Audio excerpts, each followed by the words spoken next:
Hello and welcome again to another episode of the Long Gone Loser Rock Show. Today we're going to talk about one of my favourite TV shows of all time, The Young Ones. Once in every lifetime comes a love like this. Oh, I need you, you need me. Oh, my darling, can't you see? Young ones, darling, we're the young ones. For those who don't know, The Young Ones aired in the early 80s and was an instant hit among uni students across England. It was aired in Australia probably around the mid-80s and got repeated viewings on the ABC here, constantly, and it became a show that I became absolutely obsessed with. It introduced me to the likes of Madness, Motorhead, The Damned, etc., etc. The list goes on. It was an awesome show. Basically, if you don't know the premise, it's hard to describe just how good The Young Ones is to somebody. You just have to watch it. Although there are people that I've told to watch it in the last few years that have tried to watch it and they just don't get it. So maybe it is a time and place thing. I don't know. I still think it's hilarious. I can watch every episode and still crack up laughing just the way that I did when I first saw it on TV. The Young Ones is a show that it can't be made today. There's just no way it will ever get made today. In the era of political correctness and wokeness and all that sort of stuff, you cannot make a show like The Young Ones. It pushed boundaries. It was hilarious for the sake of just being stupid. They never set out to offend people, except maybe the establishment, but the show was never meant to hurt anybody. The show was to make you laugh, which is what it did. It had some of the best comedians come out of England. I mean, you've got Rick Mayall, you've got Nigel Planer, and you've got Ade Edmondson. For those who know, you know just how big these guys were. Rick Mayall especially. Rick Mayall was huge. It was written by Ben Elton, or I should say co-written by Ben Elton, and basically they took some stand-up comedians from a place called the Comedy Store and, saw what they were doing on stage and decided to say, look, we could turn this into something. And, uni students, because they'd all just left uni, a few years before. And so, it's something that they knew a lot about. And so to do a sitcom on uni students just seemed to be the fitting thing to do. When I first saw The Young Ones, I couldn't believe what I was watching. This show was unlike anything else. It pushed barriers, it broke down walls.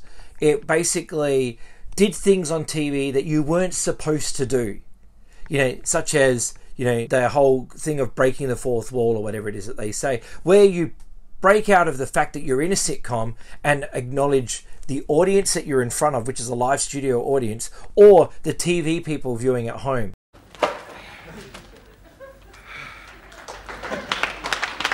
Oh, thank you.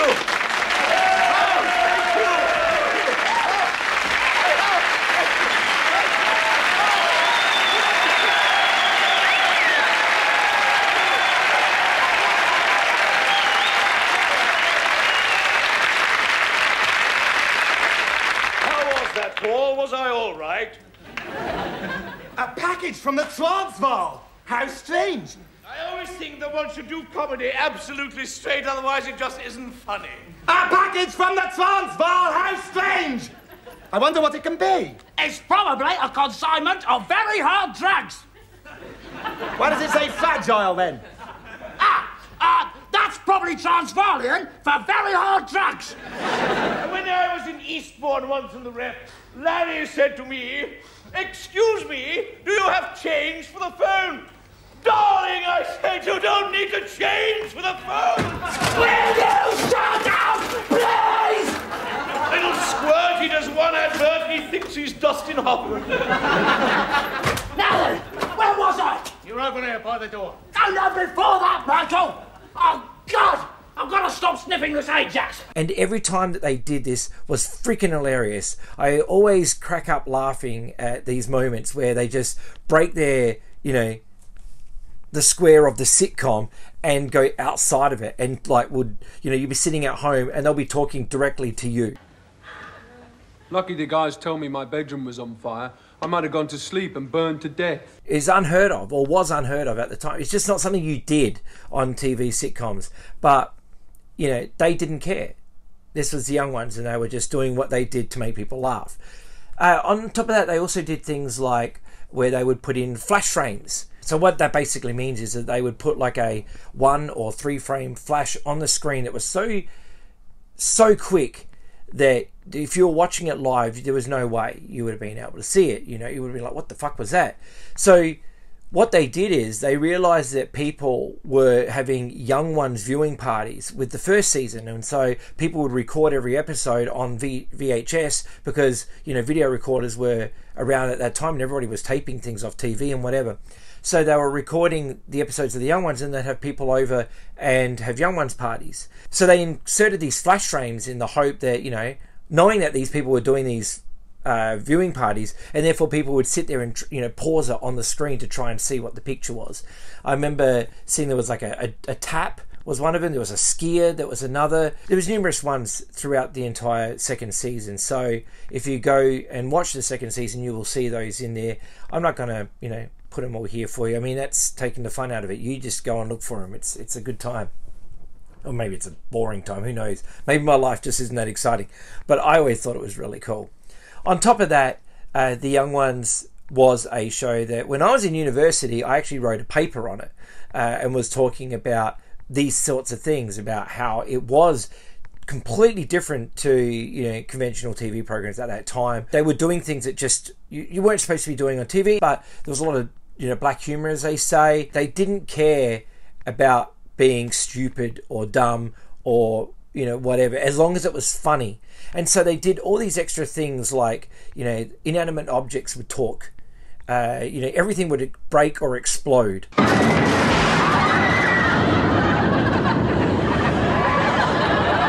It was just constant chaos. And I just could imagine what that must have been like being on set. Incredible. So anyway, as time has gone on, you know, The Young Ones, to this day, like I said earlier, is still like one of my favourite TV shows ever. I can still watch it now and laugh just as much as I did today as I did back then. I started watching this program in the 80s, right? So when I went to England in 2002, which is like my second time there, but my first real time to spend a lengthy stay there. I stayed there for 3 months. And one of the things I wanted to do was to go to the filming locations. So I did that, and while I didn't get much, I did get stuff on video because I, you know, had a video camera with me at the time. So the quality is not that good. I mean, it is, you know, 2002. It's a little Hi8 camera thing, and I've converted it now to digital for you to see. But I went and saw filming locations up in Bristol, which is where they filmed, you know, from the second episode onwards. I should have gone to the house on the first episode. I don't know why I didn't do that. They only did one episode in London, so after that they moved it up to Bristol. So in Bristol, I was in or near Bristol, and I said to my friend, hey, you know, I really want to see all these things. So I printed out this list, which I got off the internet at the time, of filming locations. And so what better place to start than the house from episode 2. So as you can see here, this is the house. It's on a place called Codrington Road, and it is like as soon as you turn the corner, you can see it there on your left. Here is a photo of me standing out the front of it. Now, what's funny about this is look in the window. There's a guy staring out at me, which is pretty funny.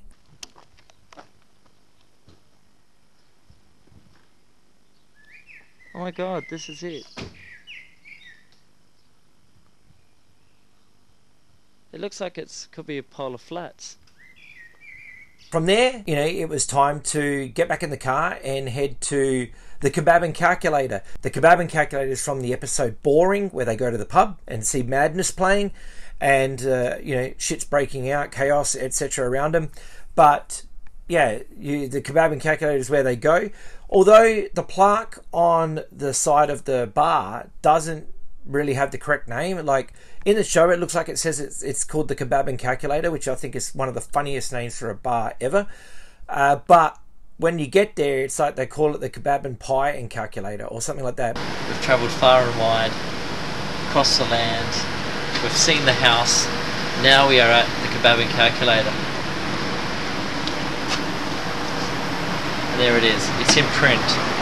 Pub also featured in the cult TV series The Young Ones. That's the very one. And by all accounts had a couple of alternative names, Doner Kebab and Pie and Calculator. We've done it.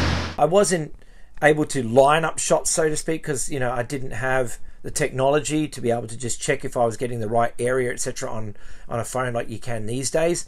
This is all done through, you know, just my video camera and what I'd printed off the internet. So bear with me. Okay, when Neil goes to the police station to get a job in the episode Cash, he actually goes here to the Bristol North swimming baths. Ah, brilliant! Neil, you're joining the police.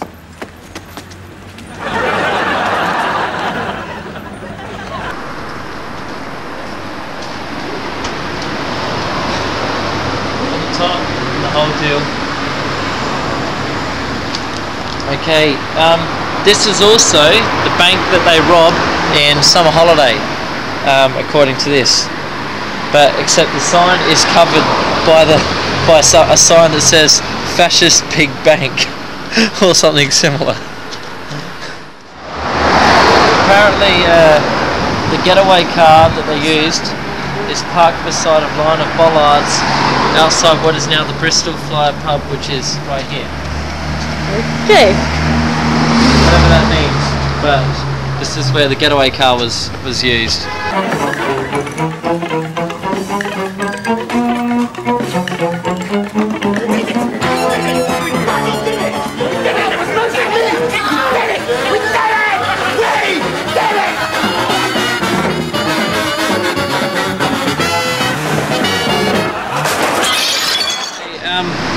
Neil goes to an Army Careers office in the episode Cash, I think it is, when he goes out to get a job. That is actually this, which is the RSPCA charity shop now. But it used to be an Army's career office or something similar.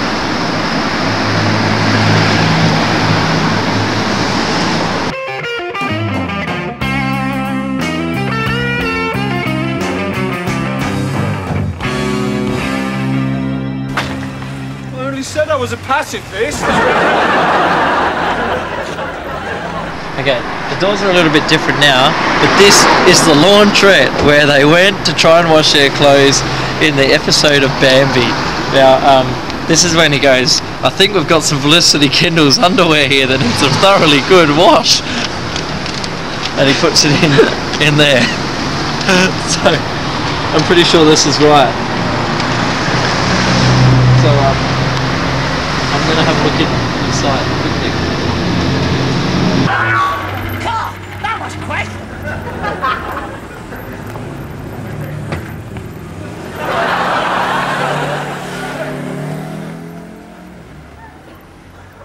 Oi!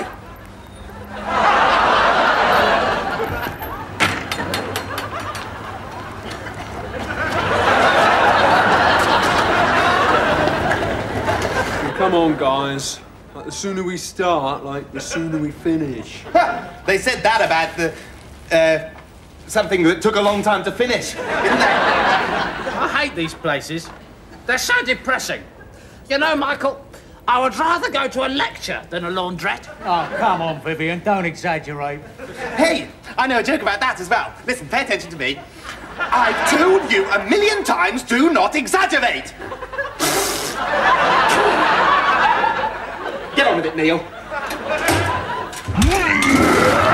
No way. Oh, wow! Techno-fear! It's happening again! All the machinery's ganging up on me, Vivian! Get out of the way, Neil! Me and machinery have a very special understanding. Now then, don't give me any jib, you bastard. Oh dear.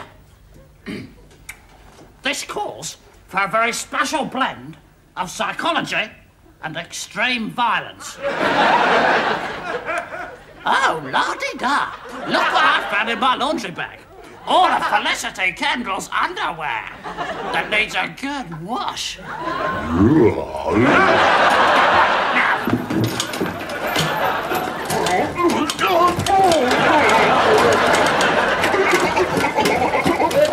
Right, shut the door!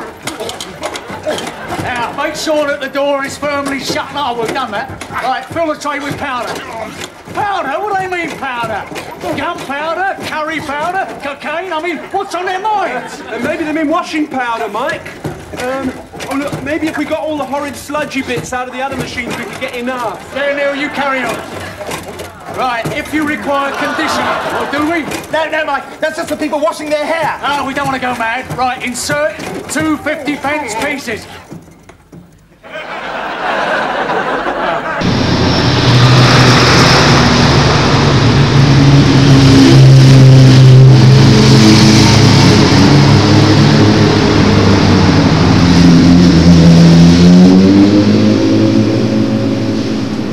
This is the ones that all close one after the other.